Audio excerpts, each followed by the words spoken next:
증권회사 사장인 리처드 위트니는 교도소에서 외로운 죽음을 맞았다. 철강원 찰스 스워드는 파산한 후 화병으로 죽었다. 가스회사 사장인 하워드 흡스는 정신병원에서 매우 우울한 최후를 마쳤다. 미국 최대의 밀도매 상이었던 아셔 카터는 길거리에서 변사체로 발견되었다. 이 사람은 미국의 그 텔레비전에 나오는 영화의 갱단 두목입니다. 아셔 워터라고. 장관 출신의 엘버트 웰과 사업가 사무엘 인쉘은 범죄자로 지목돼 사망했다. 나머지 세 사람은 자살로 자신의 삶을 마감했다. 1923년도에 그때 당시에 가장 부호였던 사람 9명이 사교 클럽을 결성을 했고, 이것이 뭐 그들이 사교 클럽에 어떤 일을 했다 가지고 가십거리가 돼 가지고 잡지나 이런 데서 해서 사람들의 부름을 산 사람들이 25년 후에 이와 같이 되었다 하는 것입니다.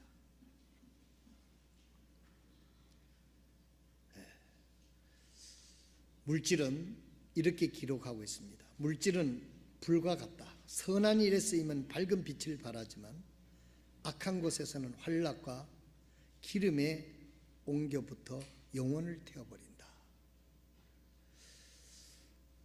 이것이 주는 메시지는 무엇입니까? 하나님께서 남다른 특권을 부를 맡겨주셨다면 그것은 바르게 써야 된다는 교훈을 우리에게 주는 것입니다. 우리의 인생도 우리의 물질도 영원하지 않다는 것입니다. 그렇기 때문에 이것을 최대의 값지게 하나님 앞에 유용하게 쓰는 것이 지혜입니다. 이 지혜는 하늘로부터 오는 것이요. 지식과 지혜는 다르다고 말씀드렸죠.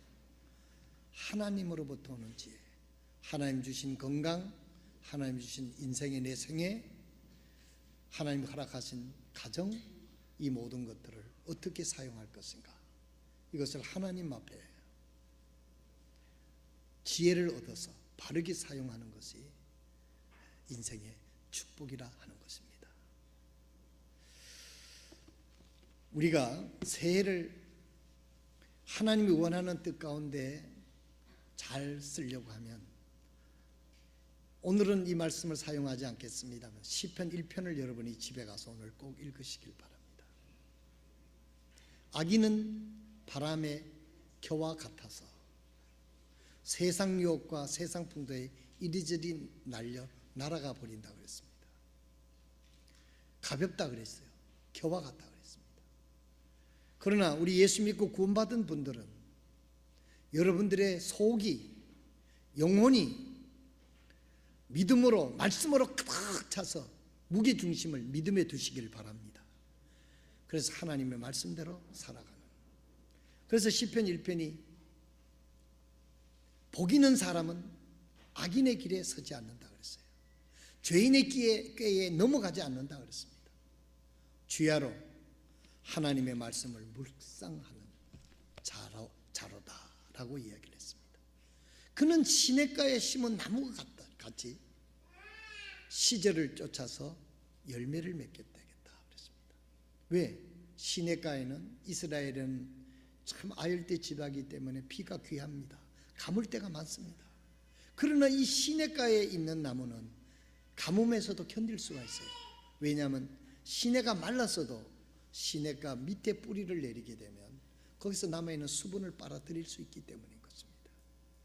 여러분, 예수 믿는 자는, 믿음이 있는 자는, 하나님을 사랑하는 자는 시련과 고난 속에서도 살아남을 수 있음을 믿으시길 바랍니다. 이제까지 믿음의 사람들이 고난 가운데 쓰러진 것이 아니었어요. 고난이 오히려, 시련이 오히려, 어려운 환경이 오히려 그를 복되게 빛나게 했습니다. 흔히들 사람들은 말하기를 난세에 영웅이 난다 이렇게 하지만 난세에 영웅이 만들어지는 게 아닙니다. 난세에는 영웅이 드러나는 거예요. 어려울 때 참 믿음이 무엇인지를 아는 것이죠. 여러분들의 인생이 잘 나갈 때 여러분들이 바르게 믿음으로 평가받을 수 있는 거예요. 성경에 나오는 다윗은 부와 영광과 승리를 제대로 활용하지 못했어요. 전쟁터에 신하들 다 보내고 자기는 게을러지기 시작했어요. 나태해지기 시작했어요. 그래서 어떻게 됐습니까? 남의 아내를, 우리아의 아내를 강제로 빼앗아서 죄를 범하게 됩니다. 그래서 그 가정이 완전히 풍지박산이 나는 거예요. 그의 명예가 완전히 실추를 하는 것을 보게 됩니다. 저는 새해에 여러분들이 치열한 삶을 살기를 주님의 이름으로 부탁드립니다. 앞으로 우리는 치열하지 않으면 믿음으로 살아남지 못할 것입니다. 세상이 우리를 안일에 빠지게 합니다. 게으름에 빠지게 합니다. 중요성이 뭔지 모르도록 우리를 혼동시킬 겁니다. 이것을 바르게 깨달을 수 있는 길은 하나님의 말씀입니다. 그래서 복 있는 사람은, 복이 뭐가 복입니까? 모두가 가물어서도, 모든 환난 속에서도 믿음을 잃지 않고 하나님의 뜻을 제대로 행하는 사람이, 그게 복 있는 사람이에요. 어떤 사람은 저주를 복으로 알고 막 기뻐하는 사람이 있어요. 물질적인 축복을 받아가지고 주님 섬기지도 않고 예배 출석도 못하고 그 물질에 빠져가지고 거기 있으면 그게 결론적으로 물질이 축복이겠습니까? 하나님과 멀어지게 되고, 하나님과 멀어지게 된다는 것은 반비례하면 뭡니까? 죄와 가까이 지게 되는 거예요. 죄는 형통하게 못합니다. 반드시 대가를 치르게 할 것입니다. 특별히 믿는 자에게는 반드시, 하늘나라에 가서는 죄를 묻지 않지만 이 땅에서 그 죄를 반드시 하나님께서는 찾는다고 그렇게 말씀을 하셨습니다. 사랑하시는 성도 여러분, 우리에게 2017년도를 하나님께서 허락해 주셨습니다. 오늘 2017년 1월 1일 주일 이 자리에 앉아 있는 여러분, 하나님 분명히 복 있는 자라고 저는 믿습니다. 왜? 하나님을 섬기기 위해서 여기 앉아 있으니까, 하나님 말씀을 듣고 있으니까, 그 하나님의 말씀을 듣고 그 말씀대로 순종하면 하나님 책임져 주시니까 여러분들은 복 있는 사람이라고 하나님을 두고 여러분들에게 감히 단언에게 말씀을 드릴 수 있는 것입니다. 2017년 여러분들에게 하나님의 말씀이 끊이지 않고 여러분들의 심령에 흐르고 여러분 가정에 있어서 죄를 막고 하나님이 능력을 주셔서 이 땅에서 복음을 든든하게 증거하는 승리자가 되시기를 주님의 이름으로 축복합니다. 새해에는 여기에 교재에 써 있습니다. To inspire, 하나님의 말씀으로 감동받는 성도들이 되시기를 바랍니다. 세상에서만 감동받지 말고 하나님의 말씀으로 감동받아서 세상에 오는 유혹과 세상에 오는 시험과 비례해서 견제하면서 우리의 인생을 승리로 살아가야 된다 이 말이에요. 하나님 말씀이 없으니까 세상 유혹이 그냥 폭팍 넘어지는 거야. 그래서 하나님을 위해서 아무런 일을 할 수 없는 그런, 우리가 경제에 떨어지면 안 되겠어요. 우리가 무엇을 할 수 있겠습니까? 하나님이 은혜를 주시고 하나님이 건강을 주시고 하나님이 능력을 주셔야만 우리가 영적으로 살 수 있음을 믿으시길 바랍니다. 여러분에게 말씀드립니다. 올해 1월 1일 하나님 앞에 결심하십시오. 새해에는 하나님의 말씀으로 영감, 감동받기 위해서, 하나님 말씀을 듣기 위해서, 성령 충만하기 위해서 내가 최선을 다해서 프라이오리티를 최우선적으로 하나님의 말씀으로 감동받기를 제우선적으로 하겠습니다 하고 하나님 앞에 결심하는 자에게 하나님이 그 심령에 능력의 말씀으로 감동해 주실 줄로 믿습니다. 여러분, 주일이 월화수목금토일이 아니에요. 일월화수목금토입니다. 주일날 먼저 와서 하나님께 예배하고 하나님의 은혜를 받고 하나님을 의지하고 세상의 전투 현장에 나가서 세상과 싸워서 이기게 하시는 것이 하나님의 뜻입니다. 나는 우리 믿는 사람들이 뭔병 믿고 교회도 안 하고 하나님 의지 안 하고 말씀도 붙지 않고 세상에 나가서 사탄하고 붙어서 싸우려고 승리하는, 그게 얼마나 어리석은 것이고 얼마나 무지한 것이냐 이 말이에요. 새해는 우리 교회는 하나님 말씀으로 인스파이어, 하나님 말씀으로 무장될 수 있기를 주님의 이름으로 축원드립니다. 이 하나님의 말씀을 듣기 위해서 투쟁적으로 나와야 돼요. 내 자식이 죽어 자빠지는데, 우리 가정이 지금 무너지고 있는데, 내가 지금 무너지고 있는데 어디서 영적인 잠을 자고 있단 말입니까? 아버지가 나와서 눈물로 기도해야 돼요. 어머니가 눈물로 기도해야 돼요. 자녀가 아버지 부모를 위해 눈물로 기도해야 돼요. 나라와 민족을 위해서 촛불 들고 나갈 일이 아니라 그리스도인들은 최고의 무기인 기도로 이 나라를 위해서 기도해야 되는 거예요. 촛불 들고 나가는 게 더 힘이 있겠어요? 여러분 앉아서 하나님께 기도하는 게 더 힘이 있겠어요? 우리 교회는 그런 사람 없습니다만은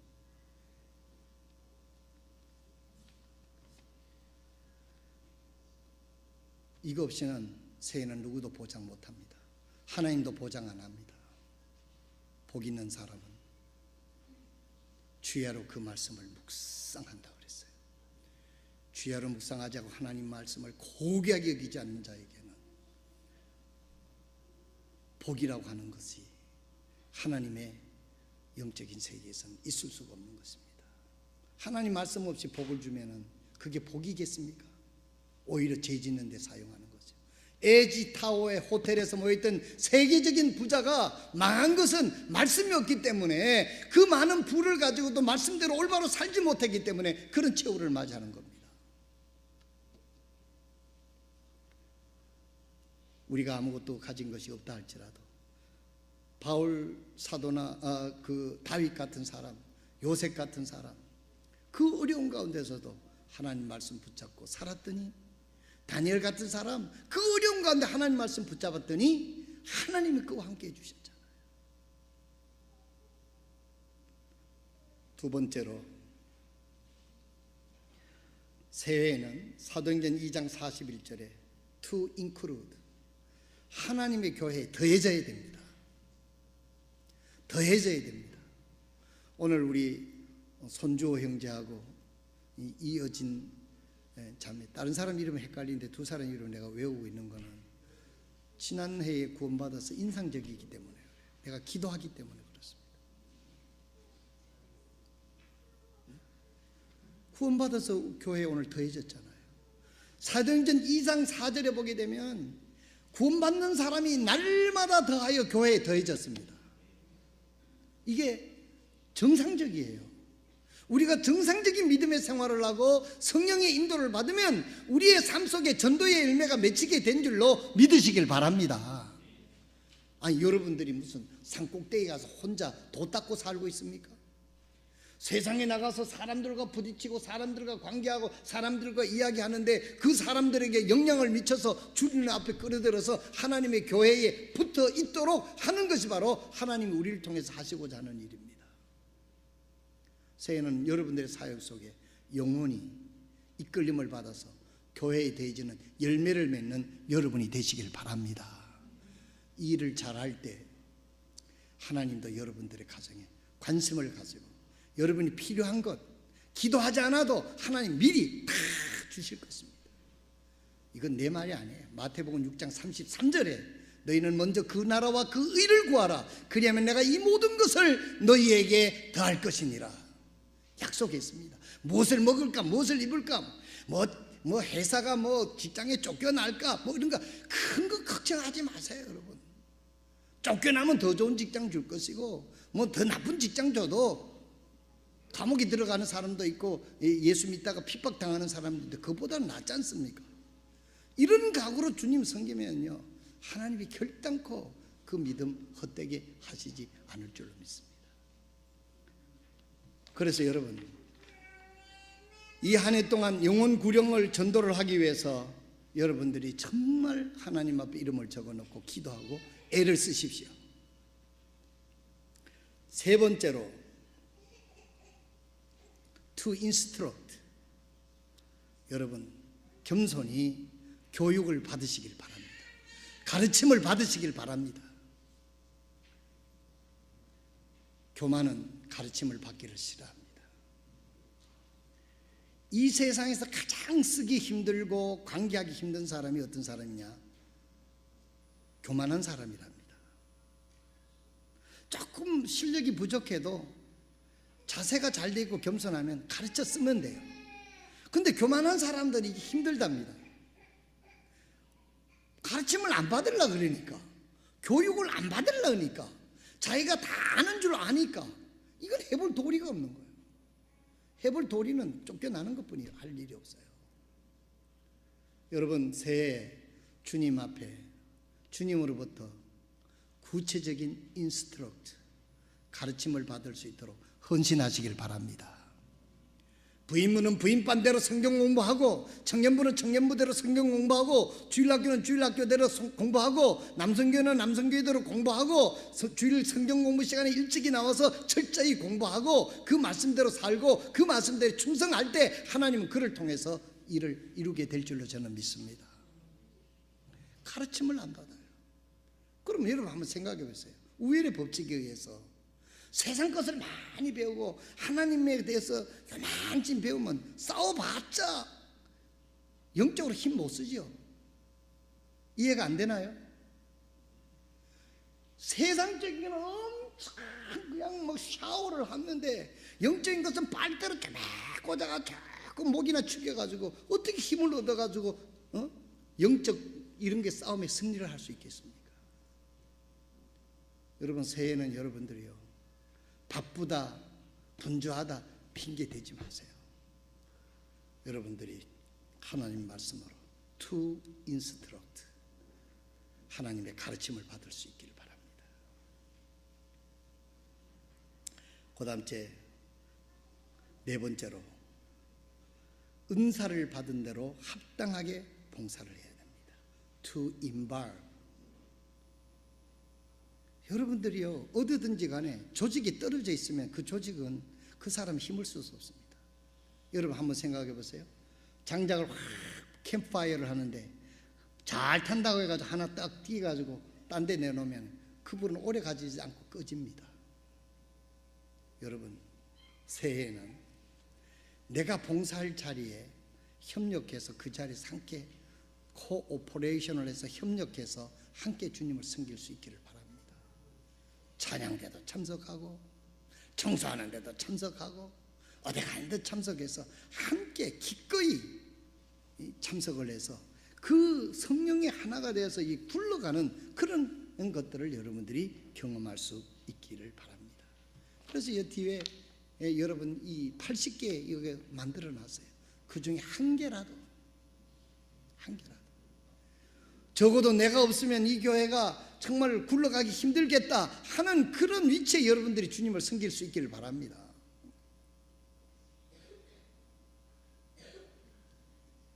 있으나 없으나 그건 주님이 원하는 것이 아니죠. 내가 없으면 누가 하겠는가. 인발브 하세요. 함께 하세요.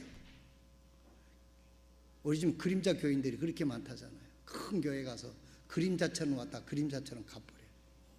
목사도 모르고 아무도 몰라요. 그리고 주님은 아시겠지 하고 간답니다. 영혼만 있을 때는 가능하지만 육체를 달고 있으면 그러면 안 돼요.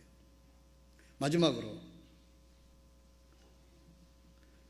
지경을 넘어서 우리 복음이 나가야 됩니다. 이 임팩트, 충격이 좀 있어야 되겠어요. 우리가 여기서는 지금 케냐에 우리 이낙원 집사가 평신도로서 거기에 나가서 뭐 제대로 하겠는가 싶어서 그래도 자기가 나간다 그러길래 그냥 그러면 나가나 하고 이제 가는데 그 카톡으로 보고서를 쭉 영수증 쭉 해가지고 목사님 여기는 이게 잘 안 돼가지고 카톡으로 뿐이 안 됩니다 하고 쭉 보냈는데 보니까 거기 이제 이미 그 치공과 애들을 가르칠 애들 12명을 모집을 해가지고 지금 올해 이제 시작을 할 계획이라고. 그래서 그분이 그곳에 가서 그 아이들에게 정말 가르치고 그를 돌봐줌으로써 예수 그리스도를 증거하는 거거든요. 그 인생이 변화가 되는 거죠. 그 인생이 충격을 받는 거죠. 여러분 케냐나 저런 데 가서 여러분 그 사람들은 지금 신발도 제대로 못 신고 하루에 한 끼 두 끼 먹고 삽니다. 집이라고 해봐야 음막입니다. 그런데 여기 선교사가 가서 입혀주고 먹여주기도 하고 예수님을 전하고 기술을 가르쳐줘서 정말 사람답게 살게 한 그 은혜를 어찌 잊을 겁니까? 이것으로 오늘 예배를 설교를 마치고자 합니다. 14살 소년 옥분이가 자신이 조선에서 가장 행복한 소년인 이유 5가지를 꼽았다. 1906년입니다. 110년 전 이야기입니다. 1906년 12월 25일 미국 감리교가 서울에 세운 병원의 병실에서였다. 소년은 동상으로 두 손과 다리 한쪽을 자르는 수술을 받았다. 두 손과 다리 한쪽을 잘라냈단 말이에요. 회복되는 과정이었다. 옥분이가 병상의 침대에 몸을 일으켜 미국 필라델피아 출신 감리교 여성교사 미네르바 쿠다펠이 1903년에서 1912년 동안 한국에서 머물렀던 선교사였습니다. 제 모든 고통은 사라졌기 때문에 저는 가장 행복해요. 또 여기에 있는 동안 몇 달 동안 매를 한 번도 안 맞았어요. 이곳에 오늘로 배고픈 적도 없어요. 의사 선생님이 그 사람들에게 돌아가지 않고 계속 여기 있어도 된대요. 통증과 폭력, 굶주림, 두려움에 벗어난 4가지 이유였다. 그리고 환한 얼굴로 5번째 행복의 이유를 댔다. 크리스마스 트리를 보았어요. 그렇게 예쁜 걸 본 적이 없거든요. 쿠다펠 선교사는 물었다. 이제 다 말했니? 아니요. 선교사님 하나 더 있어요.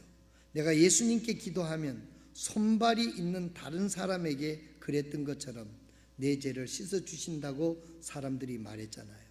두 손이 없고 발도 하나만 있는 나 옥분이도 예수님이 사랑한다고 말했어요. 그래서 기도했더니 그분이 정말 들어주셨어요. 내 죄를 다 가지고 가셨어요. 그리고 나를 사랑하세요. 나는 진심으로 그걸 알아요. 선교사님, 내가 조선에서 가장 행복한 소녀예요. 이 얘기는 쿠다펠이 선교사가 본국에 돌아가 선교 보고를 하면서 정리한 내용입니다. 자신의 어린 여동생과 주일학교 교사의 요청으로 조선 어린이와 청소년에게 대한 궁금증을 이야기로 풀었다. 관련 잡지에 투고도 했다. 14살 옥분이는 그해 초 겨울에 양반손에 이끌려 외국인 의사가 있는 병원에 던져졌다. 손과 발이 동상에 걸려 죽기 직전이었다. 구다펠이 표현에 의하면 그 양반은 가능한 빨리 나아서 이용 가치가 있는 사람이 되게 해달라고 말했다고 한다. 이용 가치, 노예였습니다. 따라서 조선 율법에 따라 옥분이는 하나님의 자녀, 즉 사람이 아니었다. 더군다나 여성이었다. 그때 여성들의 지위는 참 형편없었지 않았습니까? 구다펠은 가난한 소녀 옥분이는 남은 동생들의 먹을 양식을 받는 대가로 부잣집의 종으로 팔렸다고 기록했다. 그리고 그 주인은 노동, 굶주림, 매질을 가했다. 동상으로 이용 가치가 없어지자 버렸던 것이다.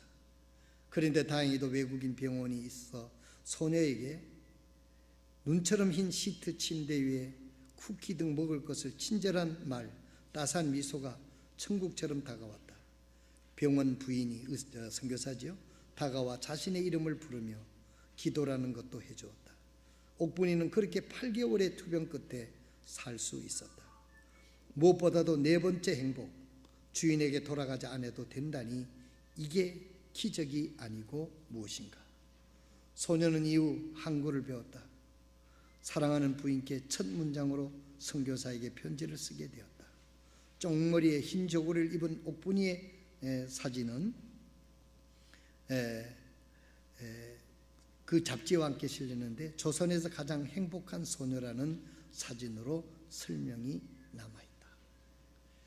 자기 동생들 먹을 것이 없어서 부잣집에 노예로 팔려갔습니다. 이 옥분이가 14살인데. 그래서 열심히 그 추운데 일을 하다가 발라고 손에 동상이 걸리니까 주인이 갖다 버린 거예요. 그래서 사람들이 그 진정을 해가지고 그 서양 사람들이 세운 그 병원에다가 갖다 맡겼어요. 그래서 손 2개는 잘리고 발 하나 잘리고 그 침대에서 그런 사랑을 입은 거예요. 그러면서 크리스마스에 세상에서 가장 행복한 소녀, 영어에 그렇게 써놨습니다. The happiest girl in Korea. 이렇게 미국 잡지에 실렸다는 겁니다. 복음으로 새 삶을 찾은 사람. 만약에 이 소녀의 옥분이에게 선교사가 아니었다면 그는 동상을 앓다가 생명을 잃고 그런 인생을 마쳤을 겁니다. 복음은 죽어가는 사람에게 생명을 주는 하나님의 은총입니다. 우리가 선교를 하는 것은 세계에서 복음을 알지 못하는 사람들에게, 우리가 갈 수 없는 곳에 우리가 선교사들을 보내고 선교사들을 가 있는 선교사들에게 일을 가능하게 할 수 있도록 우리가 지원하는 것입니다. 여러분들이 새해에도 땅끝까지 복음을 전하라고 하는 주님의 명령에 내가 매달 얼마의 성경금을 드려야 될지 여러분들이 잘 기록할 수 있기를 바랍니다. 이 시간에 여러분들이 이거 기록하면서 기도하고 주의 만찬 들고 오늘 마치겠는데요. 오늘 좀 길어졌습니다만은 선교사경이고 좀 이해를 해 주시기를 바랍니다. 지금 여러분들이 적어서 이따가 집사님들 나와서 주의 만찬 끝나고 그대도록 그렇게 하겠습니다. 지금 여러분들이 적을 수 있는 분들은 적고, 볼펜이 없는 분들은 저 뒤에 연필 좀 있습니까? 좀 나눠드려서 적는 데 도움이 될 수 있도록 그렇게 해주시기 바랍니다. 기도하겠습니다. 하나님, 우리에게